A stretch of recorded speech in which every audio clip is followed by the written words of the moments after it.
Erokamano nyako Ramogi kuom yiero Ramogi TV thuolo machielo kendo Jumapil mokwongo e dwe mar 11 2024 arwakni machiegni e twak marwa mar ratil tinendeni an kanya kwa Ramogi koda jotelo mag duond buche siasa ma e pachoka an koda jakom mar ODM e kaunti ma Migori an kod jakom mar UDA e kaunti ma Homa Bay gen kanya kwa Ramogi mondo ginyiso ni to duond buche mag siasa chal margi en mane gin gi chenro mage kakoro ji ikore ne 2027 kod abiro moko ng'ato nyalo neno ni ochon to nikech duond buche mag siasa gin jok madwa ni mbi margi omed ka idho e kinde ma ji orie yiero dipo ni mar UDA idho koso mar ODM ema idho parni giduto gin geno maduong' en ni UDA omed dhi nyime bede telo ODM bende geno margi en ni gidonji e telo ere kaka gidhi tiyo riwruok koso ng'ato ka ng'ato bro dhi kien mano penjo maduong' ma wan godo kanya kwa Ramogi an ka kod jaod bura ma wendo kendo jakom mar ODM e kaunti ma Migori Walter Owino kendo an kod Kennedy Obuya ma en jakom mar UDA kaunti ma Homa Bay machiegni urang'eni uwuok e counties ma okiewo kendo samoro gik mang'eny usetimo kanyakla duond buche mag siasa gi na winjo ka jatend piny William Ruto koni opako kaka ODM konyo gi tich nikech agenda kata manifesto margi nokopogore ahinya machiegni Walter Owino mos ni kwa Ramogi ka wachako twak marwa Obuya machiegni kendo in thuolo mar miyo wani to UDA dide kama chalo nade ka jori yiero magana 2027 machiegni erokamano George Bati amoso ni kwa Ramogi ajwang' ma rango e TV dhiambo nieri ma kawuono ni oimore uru oimore ahinya aduoko e logi Obuya machiegni erokamano ahinya George yiena kawo thuolo makende mondo amose ni kwa Ramogi ajwang' ma gi jogo mawinjo dho Ramogi maneno chenro ma kawuono mar ratil ni misawa uru erokamano ahinya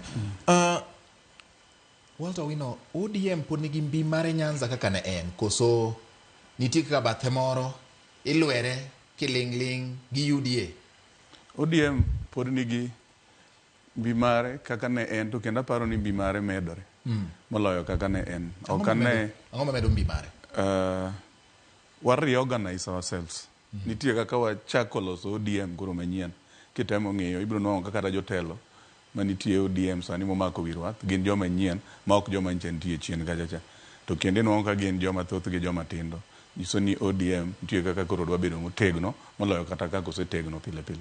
Okay. Be uneno ka thuolo moro nyalo betie rot moro Obuya ma UDA nyalo yudo godo kore kata nyalo lwero godo bath ODM yo moro erokamano na Bati wan waonge intention mar lwero bath ODM kaka UDA wan gi intention mar consolidate Luo community mondo donje sirikal kendo wamor gi chenro makir mar osetimo mar yawo dhod rangae mondo mi obed piny go wadgi maduong' men migosi Raila Odinga mondo ging'i ni Kenya is bigger than an individual, Kenya is bigger than political institutions. Gima wan kaka jo UDA wa subscribe to the script and ideals ma party leader marwa Dr. William Samoei Ruto dwaro konyiso ni right to right motimo nade emwadhiye as long as ni ok waketho chik mar Kenya as long as ni mahitaji mar oganda ma jolugi ma jo Kenya wanwang'o mane pachwa mane genowa duond bura ka duond bura moro amora dwano bed gi jokanyo Obuya okinwende siasa mar Kenya yes lokruok jabedega ji nyalo dhi gi ng'wech kaka oganda to ka chopo kamoro tiwacho ni ng'ani wasego kode kwano nolokore ndalo Moi olokore ndalo Kibaki olokore ne jomoko ndalo Uhuru sani koro ne ochako lokore ne jomoko e ndalo mag Ruto magi ywak ni dewa bed gi duond buchwa moro to dwa makore go kamoro bedo ni wacho ni un dwaro maru en consolidating kata riwo kao Nyanza goganda manie e Nyanza mondo bed ni nyalo tiyo gi sirikal kendo gidonje sirikal ma duond bura ok otegno gina ide ni giyie ni wan wanyalo konyo sirikal to ok gidonje duond bura mantiere sirikal ma dongine ka samoro koponi gwenyruok moro bedo ma pasruok moro bedo to nyalo weyo duond bura mar UDA kama poth kaka samoro nyalo bedo ma poth e gwenge mamoko As we speak, ada wuoyo authoritatively kaka jakom oyier gi jopiny ma jokanyono mag UDA. To ada wuoyo kang'eyo ni adwa ni a represent jowa maber gi patina. Adwa nyisi kawuono kaduoki gi maduoki cha ni wan we are not in competition gi any party. Wan kaka jo UDA. Wang'eyo our targeted audience. Wang'eyo ni to wain gi joluo e yo mane mondo donje chama. Kidhi ka register political parties sani. Namba mar UDA chakre dhi ya 2022 omedore gata malo 93. Nikech wacha ni numbers does not lie. Wan tijwa sani en goyo mbaka because we have a friendly political party man gi mbi e piny Luo Nyanza miluongo ni ODM. Wan ok wapim gi ODM. Wan ODM osebiro konyo jatendwa mondo mi ochiw service delivery ne jo Kenya. Wan gi mwauso sani space mwanwang'oni bwanyalo go mbaka nikech ODM joluo ka gin mana voters. Joluo have got a democratic right mar subscribe to a specific political party. Onge section mara ma Kenya ka e katiba ma katibu yiene mowacho nikech gine momiyo no gol rigiji oko. Achiel kuom gik momiyo goe and isolating a section and a region within the republic ni maendi en karwa. Mane gima wan bende wawacho ni Luo Nyanza gin jo Kenya. Joluo wan ga democratic space. Wan watimo tim ber kwa sero yawa gi mondo awuol koneno ni korwa kone ber. To bie chon an kaka jakom anyalo ng'iyo kaka ng'iyo certificate mondo kik inya. Wan kisera mwadhi timo.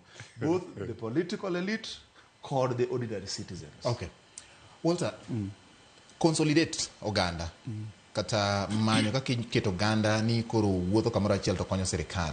Gimbi mar duond bura kaka duond bura. Iwacho ni duond bura mar ODM neno ka medo tegno kendo kata mana telo masani koro make gin telo ma nitire kod tekruok mathoth ma ginyalo ringo ka gimanyo sir nyaka kuonde mane gi onge. Nyaka jok ma samoro Obuya gi nyicha no sendiko do korgi pod idwani mondo ulombi mondo duoku ang'o ma ere kaka odwa timo ma en consolidation of the region koso en ng'iyo ni duond bura ma bende ni mowuok e gweng'no nitire kod duol maduong' kuom oganda ma adwa ni mondo onywake ka dhi e sirikal. Ing'eyo ni mokwongo adwa correcti. ODM kiwuoye to kwa wach mar region. ODM en a national party. King'eyo to ODM nigi branches to gi supporters e Kenya kama ngima. So gima watemo timo sani kaka komwa ae mane chair kocha en neno ni watimo recruitment mar jochama. Wang'eyo ni jowa ma samoro ncha wuok e chama ma chunygi ncha ng'anye chama ne chunygi ng'anyo nang'o mane miyo gi wuok e chama mondo waduog gi e chama mar ODM. Ing'eyo ni kata wado Obuya man kani chunye pod ni e chama mar ODM. Noja ODM nyaka tok nomination mar ODM, tok welo mar ODM ma 2022 eko we chama. So no we chama gi dende. To kendo dine oyud tiketi mar chama mochungo kucha dikoro pod en mana jachama. Koro ok gi joma richo en mana ne ka giparo gin ma ka samoro space kata nafas mar chungi ODM samoro dinore ne gikoni to giyudo kuma ginyalo dok chungi. So ne giwuok e ODM gi dendgi to chunygi pod ni e chama mar ODM. So wadwa wuok sani mondo wamany ji aina machalo gi Mr. Obuya kata gi mamoko ma chunygi nyocha pod ni e ODM to dendgi wuok e chama mondo waduog-gi gibed e chama obed gi chama motegno ma wanyalo loso go sirikal higa 2027. Obuya eno ke ibonjo akeni bonjo ni chunyi pod ni chama kasibonjo na Agini awuoludo wedeni omora nikech is a liberal thinker. Gima dwa reassure jowinjo magwa. Yes. And the level ma Kenya nitiere ka politics gik mang'eny ma piny iwacho ni piny ru pile gi mage. And that informs ni to siasa pangore nang'o. Yes. Gisani kaka Kenyoti maber ne jaluo ma ja UDA. Kenyoti maber ne jaluo ma ja ODM. Nikech yawuoyi wage nyiche sani endi awuol kwa idho malo ka. To koni gini mbit nege malich nikech sirikal ema ne gigombo loso. Wan bende tag moro michomiwa moro mane magi joma ndhog oganda. Sani koro dok piny. Omiyo wan sani wadwa wacho kisera ananeno ja ODM taneno wadwa. Truth be told, a UDA ka majority of us, including our party leader, was a senior member mar ODM. Nikech ODM no chakore mbele mar UDA. Tangomeji former political parties. People form political parties to form a government. UDA no lost the year 2019. 2021, 2022 oloso sirikal. Wan gima wadwaro sani. Gima wachung'ne en gima party leader mar ochung'ne mar unganisha jo Kenya. Okay. Mano ok monwa go mbaka gitimo party recruitment. Wolo wacho sani ni gin kaka ODM giwuok sani mondo ging'i kaka gitimo membership recruitment. Wan wasebedo kwatimo mano for the last 2 years actively. Wan e ground kata sani odhi mbele. Kata nyoro kata kiny membership dhi mbele. Elmani we have changed tact. We don't want to attack our good brothers because supposedly onego bedni en friendly fire. Nikech political parties gi en mar dhi soma gi mar kelo dongruok ne oganda. Okonego ane ja ODM kaka dui mara. I also pray ni ja ODM bende okonego ne ja UDA kaka a threat kata kaka dui. Wan mana gi geche moedho madhigo Kisuma mondo wakel chiemo gi dongruok ne jogo ma represent Kaluo kod Kenya at large. Penjo maduong' kani en chir mane kata dieri mane ma unyalo bedo go ni osiep mantiere kind ODM gi UDA biro dhi nyime nyaka kinde mag yiero ka duond buche ariyogi geno margi maduong' en ni ujibed ne gine sirikal yiero magana 2027. En chir mane gadier mane manitie ni onge gimoro manyalo betie ma osiep mobete ni ok ni gikethore ni koro gigore gikidhore to ni paro mar siasa ng'ato wacho ni adhi kian adhi amany kom ni kian ng'ato bende wacho ni adhi kian mondo adhi amany kom ni kian gi jok ma samoro nyalo sire lwedo koni jok ma nyalo sire lwedo kocha iparo ni ma ok en gima nyalo nyalore. Asewacho mbele kani piny rugi mage. As we speak, situations mose arise e Kenya ka ose inform momiyowa a space mar broad based. Walamo Nyasaye ni broad based ni mose nyuol ni onyuolre by 2027 into something greater for the Kenyan community. Wan walemo to kwang'iyo gimiluongo ni set precedences. King'iyo siasa mar party leader mar ODM. King'iyo chien kacha noloso osiep through handshake gi migosi Uhuru Kenyatta. Mano dhi onyuolo Azimio ka ji dhi election ma 2022. Wan bende marwani duka mar UDA ni ok walor. Wan bende we have no intention mar loro duka mar ODM. Wagombo mana ni wago mbaka as sister serious national parties mondo mi wager Kenya kwa nyalo bedo gi an arrangement into a coalition by 2027. Then we wabiro go erokamano ne Nyasaye kochopo kanyo piny rugi mage we will plan when we reach there. Awolo wuoyo. No, wuoyo maber gima temo timore ing'eyo ni sani. Yes. To tich dhi mbele. Koro gima watemo timo en ni wateg chama marwa mar ODM, watego chama mokwongo mar riwo jowa mantie. Wacho ni wadwaro jowa madibeni chuny gi njo chako ng'anyo ka waduogi. Gima omiyo winjo ko Obuya wacho ni gitimo active recruitment mar chama. Gin ginyien koka sani gitimo recruitment korwa kocha. Wan majority mag jowa kocha ne gin jo party ma joma notemo ni owuok e party gin mana ji matin machalo Obuya em watemo nono gima omiyo giwuok e party walos kodgi maber mondo giduoge. Joma wa recruit sani gin jowa ma nyokawo pande nyocha ni ma wa register koro manyien. Ok jok ma wa recruit mane ni e chama moro mwatemo golo mondo waduoge chama wa. To ka chama osetegno mobedo gi ji mang'eny moriere kama, koro miyo wa tich mayot mbele kucho, wanyalo decide wadhi kaka ODM party, wadhi manyo kawo go sirikal, kata ka wachopo mbele kuro, ka nitie joma koro are interested in working kodwa, to wabiro kawo joge wariworego, ka wabi koro wan gi ji mang'eny. Ing'eyo ka untie gi chama ma joge ng'eny, to gombaka gi jomoko bedo mayot nikech siasa idware numbers to ka ji tin to kata ng'ama dwa nini dwa go kodi mbaka onge omiyo kata sama ji koro ng'iyo sami neno ji dwaro waini idwa goye kodwa mbaka ni idwa go kodwa mbaka nikech wan chama achiel motegno mochung' maratiro mochung' tir maratiro ma nigi ji mang'eny ma ki iyudo backing margi ting'eyo ni dhi maber ema miyi nwang'o kata sani Obuya gi ni watemo koro gogo mbaka gi gigo mana kodwa mbaka nikech ginwang'o ka wachung' kendo wariere kendo kwa wacho ni watimo gimoro to en gima timore ema miyo gin interested e gogo mbaka kodwa mbaka otherwise da gimanyo kata joma moko gi gogo mbaka to ginwang'o ka wategno moloyo joka in terms of numbers to gi ideologies mag ODM mo wacho ni dwa chalo gi meke gi kama. Okay, chien ka nyocha winjo ka jaod bura ma Homa Bay Town Opondo Kaluma ka gin gi jatend piny mano Jumapil mokalo ne gin gi jatend piny e gwenge mag Hoho mar Okak gidhi Alam to wacho ni ok wawuogi atutoki rais atutatoka ok wawuogi ni nyiso ni ndani jini gini maonge kama ji dhiye koso ok wawuogi nikech tielo moseso idwa kawo tielo machielo ma pod dong' oko mondo so ng'oma timore. Aparo ni statement mar Mheshimiwa Opondo Kaluma ne en mare as an individual kaka mjumbe mawuok Homa Bay Town.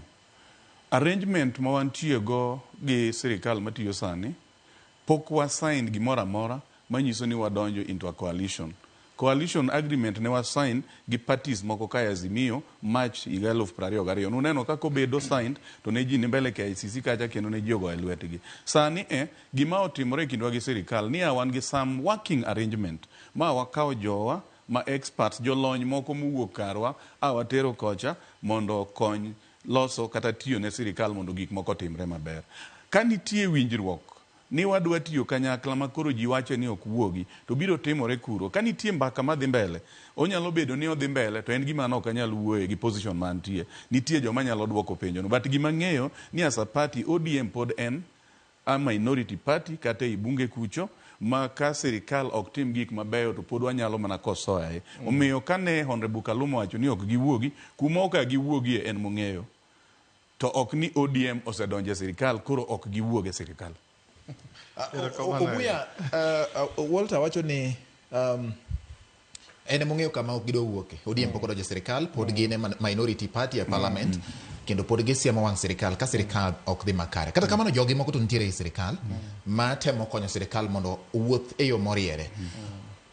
Ma en statement machalo nade onyisang'o nikech iwacho ni ei siasa gimoro kwacha wacha mana kaka muma bende ndiko niya richo okonre aona koro ei siasa be gimoro kwacha wacha ang'o matimore weche ma wachore e siasa nitiere iwacho ni waduto wan political students of very specific principles. Okinya bedo jatelo mano kowuothe tie ng'ato. Joshua nowuothe tie Moses moyudo ogen knowledge. Wuda wendo gi ni wuothe tie jaduong' Raila Odinga. Wan wuothe tie wan William Ruto ma party leader na. No wuothe tie jaduong' Raila. Sani kora wuotho in another capacity mamalo matin. Kora wuothe tie Dr. William Ruto mondo gain knowledge. Tiwacho ni nyaki you must learn to read the lips of the king. Nitiere level moko ma kosechope piny siasa ka tin ng'at moro ma nyaki som principle mari ni kolengo ite kama to body language ne wachang'o da se wadwa ni no obede ng'ama chich ni nyako som body language mar party leader mare nikech nitie gik moko wache iro iwinja iwacho gi e bwo mesa. Adamiye best case scenario chien kacha ne wantiere gi handshake ne onge gi a coalition arrangement on paper mano bedo submitted na register of political parties ni Jubilee kod ODM nigi a coalition but it was silent in nature nikech chik be okotamo political parties mopogore bedo gi a proper relationship. Mana kaka notimore chieng' ndalo Uhuru Kenyatta gi Raila cha. Oye kaka timore sani e kind Raila kod William Ruto. Da kwa mana jo ODM ka wole gini. Ni ng'ato kod tuomboni mooli mogo to keto ni adita kama. Iwinja. Tinga mogo no kidwoko ke jachir pimbi tuomo kitielo ne. Okipandi ni ng'ato tumbi mogo sama in piny. To ko kiwuok oko kata tiko ni ng'ane jajuok to sama kech chami tiriamo mogo ire. Iwinja. Sama iduoko mogo ni. Sani migosi William Ruto osetuomo mogo ire jaduong' Raila Odinga. Jaduong' Raila Odinga osetuomo mogo ire jaduong' William Ruto. In this sense, nwaneno ka e odwa mar Kenya Kwanza ma UDA ne nitie tuomruok e leadership marwa. Adiri maduk ma wan cognizant of the effort kendo appreciate kaka jo UDA. Ni samoro dine onge Raila Odinga kod Lange nego wach mar jamasawacha. Desiche moko kobedo mayot. Mano wan kech wakawo mogo ire motielonwa molo tielonwa nyakwa appreciate. equally dakwa jo ODM ni obed kaka lo mama wacho ni hapa tutoki nikech kwani dwarango dongwa sirikal midwaro to sirikal ma gisiso e tiende gini ma is even better nikech ma e sirikal ma silent bar handshake ma onge a coalition agreement moloyo mar Uhuru Kenyatta mar handshake. Mar Uhuru Kenyatta ta nokelo mana leadership mar Senate manokete orengo. To mar Uhuru mar Ruto ni to nyuolo omiyo ODM for the first time in the history of Kenya ja ODM majaluo okuongo bedo minister ma finance men Thura men Mheshimiwa John Mbadi. Gino kelo pia wandae jang'ad rieko kendo jalony mobedo minister mar energy. Wan kaka joluo we are happy nikech wan gi growth wan gi medruok nikech kuonde ma dhudi ma joluo duong'o joma nigi chiedh nadi koro medo yawre joma che duongo ko walo gi Karei kende sani koro joluo moko nyalo duongo Kambadi joluo moko nyalo duongo ko pia wandae mane da gombi an kaka jaluo kendo kaka jayudi ne jowagi kik bed ni nyiedho dhiang' to ko kaka dera riemba to kawuon golo ko ng'e ni to jaridi emi chwade godo awol kan jaridi mi dhiang' bala mondo mi jothurwa yudo chiemo. Erokamano nya mana kaka nowacho ni siasa lokore gik mang'eny nyalo timore e siasa ka gwenge mamoko ok ang'eyo ni sani kama duond buche ariyo gi ochung'e kech king'iyogi pok otim ombulu mar paro machiegni but king'iyogi kaluwore kaka ne ji odhi ombulu yiero mokalo tinyalo wacho ni gin duond buche ariyo madongo e piny Kenya. Gwenge mamoko chalo nade ageta maru ne gwenge mamoko mondo duond buche gi omed tegno kata kopo ni gibiro winjore ni gibedo kamoro achiel kata kapo ni gibiro pogore ni gi ng'ato dhi kien to duond bura ka duond bura obedo gi gimiluongo ni the national outlook. Sani king'iyo iwacho ni Masawa ni nitiere gima ne timore jal mowuok mane en jalup party leader mari Obuya samoro en bende gi jok moko ma samoro kata okuok Masawa kende kata mana gwenge mamoko bende manyalo luwe poni owacho ni ma yo maluwo to ongiso jogi ni adhi miyo direction kopo no chiwo direction ma nyalo weyo duond bura mari odie kanye ere kaka ODM to nyalo tiyo kod gik moko ma samoro kuond miwacho ni loyotie mondo gikal godo giyud go joma nyien. Nafas nyalo bedo kala ing'eyo sama wantie ni awacho ni political party ka political party inyal na wach ni en political party maber ka en gi numbers en gi ji ma jo party ma members mag party no mang'eny ma e gimi tim kamora mora kata sani kineno gimo timore Masawa kocha wan kaka ODM wa ng'iyo kaka wanyalo dhi oko kuro mondo wa recruit jokuro ma dibed ni ne gin jo UDA to gimo timore ni onjao chunygi ma koro giwuok kuro wadhi ng'iyo kaka wanyalo loso kodgi kata winjruok moko mondo wakaw ji kuro bed korwa koni mang'eny nikech awacho ni ka ji ng'eny maluwo bang political party te kaka ginyalo bedo e mesa kamoro to giwinjore to ka koro kata en ng'ado lemo ting'ado ni lemo kaluwore gi jogi kaka ng'eny to ka ji tin to onge omiyo wan to wadwa ni watim recruitment e Kenya mangima already wan gi presence e Kenya mangima but wadwa ni wamede kata wa presence kuondego in terms of recruiting members mang'eny koro Masawa gi gik matimore sani wadwa dhi kuro wan gi chenro mag dhi kuro chako timo recruitment areas ma waonge gi ji mang'eny Masawa kono jomoko wacho ahinya jomatindo giwacho ni ODM nondhogo jomatindo e kinde mane gimako serikal kendo giketo piny mondo serikal otim dwaro kaluwore kod gik mag piny Kenya iparo ni manyalo dhi bedo mayot e gama Masawa mar Kenya koso koro dhi bedo siasa mar ni joka koro jowa en siasa mar kwedruok wan wadhi adhiya lakini wan waonge kono mondo uyud numbers ma Masawa ng'uma iri yo strategy mane minyalo dhi godo ma ok ne ni ODM samoro koro chako lengre chikore ka wuok kuom jok mane gisiro ma koro giluongo ni friendly miluongo ni friendly fire. ODM ong'ere kosebedo kowuotho kaka owuotho no kaka political party machunga ne jopiny mabedo ga kor jopiny ni jopiny kik hinye e yore duto sama ojende mag GNC go koko kata timo gik ma gitimo cha ok apar ni ODM ondhogo ng'ato nikech onge chieng' mane wabede e piny gi joma luongore ni GNC gi mwa wawinjore ni wadhi timo kama gine sirikal mano ne ok otimore anywhere so ng'ama wacho no ndhoge en ng'ama kia gima wacho ondhoge no timne ang'o mane giwinjore ni dhi timne to ok otimne. Ka en jakura manuwinjorugo ni ka wachopo kucho to wabiro dhi wang'o parliament, ka wachopo kucho to wabiro dhi timo kama, kae to gibiro chako wang'o parliament gitimo maricho ma gitimogo to gineno ka koro waonge kodgi tinyalo wach adhoga. Ne ok wan dhogo ng'ato nikech onge ng'ama nwawinjorego ni wadhi timo kama to ok watimo. Omiyo ka wawuok oko kaka political party wadhi oko kucho timo kisera mar dwaro numbers to watimo mana kisera ka wauso ideologies mag ODM ma pile pile kaka wacho ong'ere gi bet kor jopiny. Kamano Obuya, un kaka jok manyo masawa ni e lwetgi to sani chal ka gima winjo ka Awol wacho ni gineno ka samoro onyalo bedo mayom mondo gidhi gigo e kwer gimanye jomoko poni ogwenyore. Yo mane miparo ni nyalo bedo maber mondo mbi mar duond bura mar UDA chak yud kore e alwora mar Gor Kenya?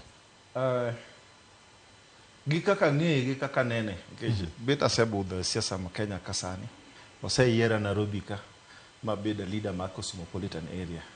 Bet adwa ng'eyo kit jo Kenya ng'ama ok bi yie ni bedo oko ma sirikal en joma sawa mineno. Jogi ong'e gini jogi lokore ka dolo ka sani ogiwuo ng'ede ne ng'at makata ka dwa goyi to kuwo iwinjo mani segore piny. To jogi sani ne gitemo mondo mi gigeng' wuodgi ni. Adiri manduk en ni bwana to noyungowa e piny mar masawa. To time nitie. To bende kaka neno gini dhini. Seche moko bende kaka neno masawa sani endi obolne jo masawa ma wang' chieng'.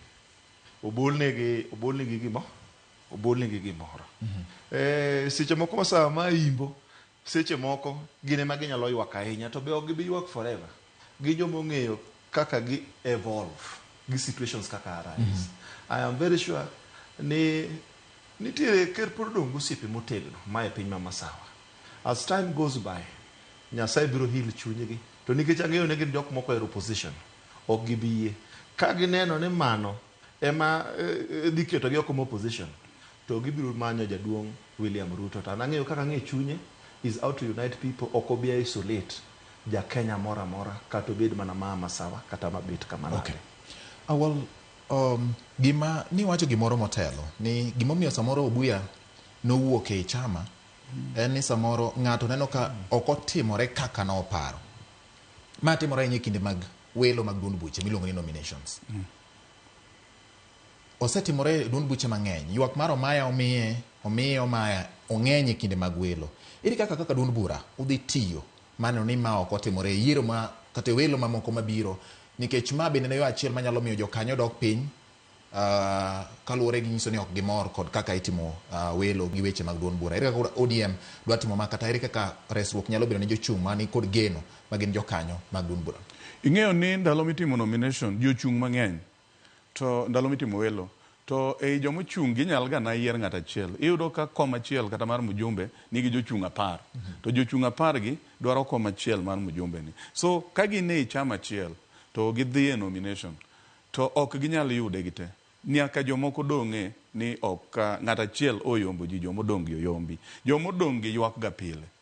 Makati tim na nomination aina mane to nyaka yud ka ng'at achiel ema biro bede kom at any one given time. Koro gima timore wan wabiro neno kaka ODM ni watime welowa maler kata maber kaka nyalore mondo jomoyombi piny kucha obed satisfied no yombgi maber. Mane minyal tim and watemo tego chama wanwang' ni mwalo kucha kata nominations gapa ni biro bedo devolved mwalo kucha kata imiyo gi time itime thuolo maber maka ok otimore maber to pod inuoya manyaka wane ni wayudo the best ma jopiny mochiwo. Nikech ka ng'ama oyudo tiko en ng'ama omiyo tiko gi duond jopiny to jopiny nong'eyo ni ng'ani oyombo ng'ani oyombi ng'ama oyombi koro kata kochikore odhi kumachielo to dhi kuro koro kien kochando ji nikech jopiny otamore wale. So wabiro temo kaka chama ni wawalo the best person e yo maber ma transparency nitie iye ma ok jomoko wuogi no magi lakini bati nyaka ing'e ni saa tok nomination to ywak nyaka bede nikech ng'ata mochung'e nong'e no dhi loyo be mamiyo tinde ka ng'ato chung' to kose yombe tiko party ok oyudo to dok koduogo gi independent kata gi gima chielo monyalo yudo nikech pod believe ni kochopo e IBC kura migoyo mikwano gi IBC to nyalo dok yombo. But wabiro temo kaka chama ni watime maler ma uyanga kaka possible. All right. Yeah. Obuya mar UDA aparo ni yiero mokalo yiero mokwongo ma UDA otime welo. To pod nitiere yiero mamoko bende ma nyaka sani by elections ma koponi IBC o gunde maber to ibro tim. Ka duond bura madwani obed motegno, ere kaka welo makare nyalo konyo duond bura kata kaka nyalo nego duond bura kopono kotimre maber? Duond bura mara nofom 2019 to waloso sirikal 2022 to kaka nineno kaka wa conduct party primaries in 2022 jo Kenya kod piny teno neno ka political bigwigs joma dongo kendo matene sirikal manochung governors manochung women reps UDA notimo party primaries ma free and fair emomiyo ne wan gi women rep man nyako ma ne seche moko ne onge kata kaka wuothi nitinge mana ga piko mabomet kan waneno ka governors jo mane dongo mane ministers kaka former minister mane a Kerichocha nogo piny gi ng'ama ne ji samoro piny okung'e ahinya. Mano nyiso ni UDA as a political party nigi plan mar timo nomination ma free and fair nikech gero chama. Winning an election bedo informed with many factors. First step mabende maduong' mogik en party primaries kanyo. Welo kaning'iyo mana kaka Migosi Awolo wacho kaning'iyo the year 2022 party leader mara noloyo jakom gi kura 230,000 votes to jaluo manokogo kura ne jaluo 700,000 votes ma jaluo manonindo nikech ang'o? Nikech siasa mar goyo kura nikech jowa moko ne wacho ni ke joluo mang'eny to nong'eyo ni Amolo dhi kawo gini kaluwore gi kaka Wudo Tike bende no promise oganda kaso jowa moko bende odhi obedo gi chuny moting'ore kaso giwacho ni kata ilot ok timi nade tok landi. Koro jowa moko joluo moko bende nitiere ng'ato kaka an yudi seche moko na sichung gi jothurwa for some time. Nitie ng'ato moro ma an individual moro na simulo life mare. Koro samise dhi wacho ni Obuya kata lot ok dhi lande. Kaso wacho ni jakom to osekawo en osemiye. Koro an gima dhi gone kura onge ng'ata ma dwa dhi gone kura cha be ok dhi landi. An wabede dhoda ka anyiedh dhera. Mae momiyo ne omiyo joluo nokogo kura dhano 700,000. That is a serious number. Mane omiyo wan kaka jo-UDA gima wadhi go mbele sani kendo dakwa jo-ODM ni sani wa chiro en achiel awuol petho kata petho ka to wago mbaka gi jodalawa to kouso moewa to nduso na gimoro adoggo pacho ka uso moewe tanduso ne gimoro odoggo pacho wawuo gi jopiny mondo jopiny ogowa kogno mondo for the first time in the history mar for a very long time multi-party democracy ni ogiga gawasi or extended kendo mana our intention ni multi-party democracy okalawasi kodonjo kaluo. Okay. Ayudo kikino wiji. Ose kalawasi modonjo. Akia multi-party mochopo gawasi Obuya wacho. Adwa nyiso jowa machung' ni wang'e ni jaloch nyalo na bedo ng'at achiel ok jite. To ka oseloi to kiki chak ketho chuny jokura ni jogi omaya an koro kata Raila no kata ng'awa chung' no kadhi gone kura nikech wan gi jowa ma kane ok oyudo tiko mar party ni to koro nochako go chuny jowa ma jowa mang'eny mane ok odhi go kura gi ne ok odhi go kura nikech jomoko ne njao chunygi gi weche manono. Namba 1. Namba 2, yes kitieko kiro iwacho wach ni mugi kasino oganda yudo. Namba 2, jowa mang'eny kako nagi ok wuog dhi go kura nikech pok gineno ber mar telo especially e command malo. Onego wang'e ni telo mamalo mar presidency ni ber kendo mit ema gik mang'eny nitie. Koro ka nafas ochopo mar dhi go kura to ji owuogi odhi go kura wawe kawo gik matindo tindo mamwalo ka mag MCA MPA kiang'ogi miyo iwa wang' watamore yiero ng'atwa mochung' malo kucho manyalo kelonwa gik mabeyo to mang'eny. Wach ni mogik minyalo nyiso nyikwa Ramogi Ajwang' ma ote mari ne oganda nyikwa Ramogi Ajwang' ka watieko. Gima nyalo kono nyikwa Ramogi Ajwang' sani ni wa register wabed ODM party members mondo omiwa nafas mar dhi go mbaka gi ji mbele kucho. Chama gi Obuya ni ber kabisa kech gine magitele wirwath kawuono lakini ng'euru ni en to ok en madalawa. marwa mwanyalo dhi bedo go kamoro kwago mbaka to na marwa mar ODM cha, that is the truth. Odu kata karach to en na odu, ineno mana kaka ilose. Ka nitie gik madibed ni notimore marach chien kacha e odwa ka, walosuru gigo, waduguru wabeduru piny kaka oganda, mondo joma moko madwa go kodwa mbaka ka kwawa gimoro, okwawa ka koro wamakore, wang'eny kendo wategno kaka oganda. Alright. Obuya wach ni mogik. Erokamano. Ote mari ne oganda. Erokamano ahinya. An akwayo mana oganda Joramogi, Jaluo. Ani wan amor kodu kaluwore gi kaka wang' oganda yepo. Aneno ka giwacho ni oyo lweny ni ok marwa. Wadhi e mos. Wabeda beda jomobolore. Adwa nyiso joluo ni piny kogak titloko gi dhoch. Piny luo osebedo kogak, usebedo kumanyo gini to gini pothe lwetu okiera. Anda kwau mondo mi ubi irwa gi yawuot luo mosedonjo e sirikal sani, mondo sirikal moro onge mopogore gi mama mantie. Mambadi miche chairman mar ODM osedonjo. Mae polo jotuwa. Donja uru ka mondo wager William Ruto. Iwinja, awol kata koyudo kocha. To ng'ama chielo bendo yudo. Bathe kanyo ma ji UDA. Okay. To wagerore agera. Akwayo ni kuyie to donje UDA party, mae ruling party mantie, mondo konywa gero piny. Onge wach nyakora Ramogi. Nitie gimomiyo adwa ywara matin. Mheshimiwa Walter ne chani pod nodwa chuogi. Odwa reto reply. Erokamano nyakora Ramogi kuom keto ratil ma kawuono. Iwinjo kwayo mar jotelo man godo, jakom mar UDA kaunti ma Homa Bay kaachiel kod jakom mar ODM e kaunti ma Migori. Giduto ng'ato ywa pien korie kore. Bul mibiro los nyakora Ramogi kogoye maber. To koponi jo UDA mogoye maber, jo Kenya biro miele. Koponi jo ODM mogoye maber, bende jo Kenya biro mana miele. Duong' kata gima duong' ka en ni sami miele no nyakora Ramogi. Timiele yude hawi, yude mich moro. Mich en dongruok ne oganda, dongruok ne piny. Nyinga en George Bati, elo Mheshimiwa Walter Owino ma en jakom mar ODM Migori kaachiel kod Honorable Ken Obuya ma en jakom mar UDA Homa Bay, gi in bende oriti masani. Nyinga en George Bati.